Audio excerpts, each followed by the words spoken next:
Hello again, I am Blunty. Now, over on one of my side gigs producing a web show for digidirector.com.au, I just finally got a chance to go hands-on and fully test out the GoPro Hero 3 Black Edition. And just on the off chance you are somehow unfamiliar with what a GoPro is, it is the king of the hill of the action cameras, but it is not unchallenged these days. It is far from being alone in the market. There are more and more competing products out there, and just about all of them are cheaper. But there is always, and I mean always, one question that always has to be asked when looking at these GoPro alternative cameras, and that is, well, sir, that looks fantastic, but how well does it compare to the GoPro?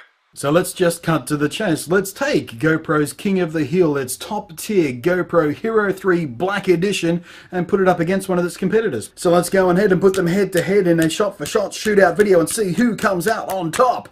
Anyway, just before we get to the shot-for-shot comparison footage, let's get a bit more familiar with the competition. I've got here the iON Air Pro. It's built like a brick shithouse with a full-on metal body. It's watertight as is down to 10 meters, so unlike the GoPro, it doesn't need a separate watertight case in order for it to get damp or shield it from dust or dirt or debris, which also means the audio is less muffled, by the way. A naked GoPro feels positively fragile by comparison.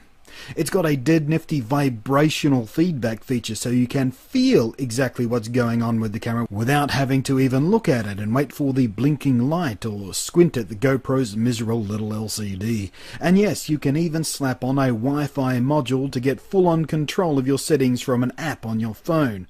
You can fiddle with all your settings, you can start and stop recording, you get a live feed, which is much faster than the GoPro's live feed, by the way, being quite close to real time, while the GoPro lags quite a lot.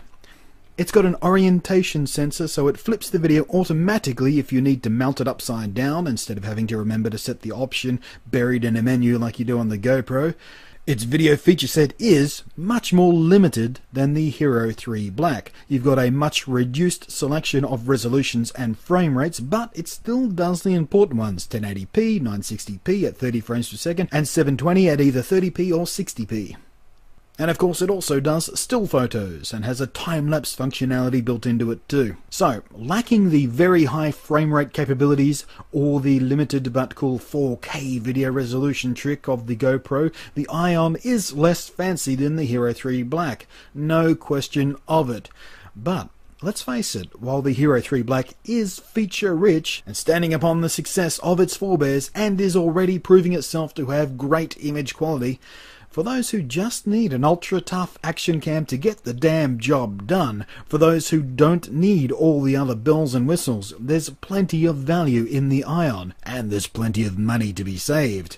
But only if the image quality comes up to par, because it's the end result that matters most. So let's get to it. Let's put them head to head and see just how well the underdog iON counterpunches the Hero 3 Black. So, first up, dawn lighting. Pretty even match when it comes to noise levels. Neither are fantastic, but the GoPro has a bit more reach into the shadows, while the iON's white balance and color tone is a bit smarter, pulling in the blue sky here and warm tone of the sunrise, and generally looking less washed out than the GoPro. But the GoPro does this by design, giving it a bit more flexibility for those wanting to fiddle with color correction in the edit. But the iON does look richer and more dramatic right off the memory card. But back in the twilight of the pre-dawn before that glorious sunrise happened, both cameras had issues with high levels of pretty ugly noise. But surprisingly, the iON is actually noticeably sharper, possibly because it's not having to look through the plastic protective case that the GoPro has to hide in if you want to keep it protected, or actually mount it to anything at all.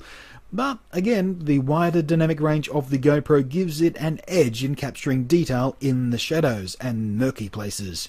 It's also quite obviously less prone to vibration, such as my footsteps here. It should be noted at this point that in the side-by-side shootouts, both cameras are mounted solidly to the exact same rig, so they're receiving precisely the same amount of vibration, jostling and movement at all times. Both cameras are also set to their widest perspective setting, and here's a good example that shows just how much wider the GoPro is. But along with that comes more barreling and distortion, so it's not necessarily a win for either side there. Again, we can see the iON's picture profile delivers a richer image, while the GoPro's flatter picture profile looks less punchy and more washed out. This also helps make the iON's image look sharper, but once more, it pays the price by crushing out the detail in the shadows. Those steps, for example, have lost all definition. The iON also tends to lean on the warm side of white balance, while the GoPro steps to the other side, having a tendency to slip into the cooler side of what would be a true neutral white balance, especially in artificial lighting. It really is a trade-off. The GoPro's image looks a bit dull off the card, so it'll cost you more time in the editing process, color correcting it properly, but on the same point, it gives you far more latitude and control over the image in that grading process. So it's a time versus control trade-off. For many users, especially those outside of sophisticated productions like TV or documentary work, I'd expect many people may very well be absolutely fine with slotting the rich, punchy footage from the iON right into their projects, leaving it pretty much untouched, and save themselves a whole bunch of high-skill and time-intensive grading work, and the CPU processing time that comes along with it.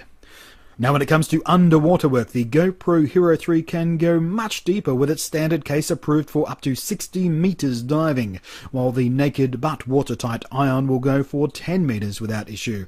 If you surf, swim, jet ski or snorkel, you're going to be safe with either, quite frankly, but it's the scuba-strapped deep divers who want the extra reach of the GoPro.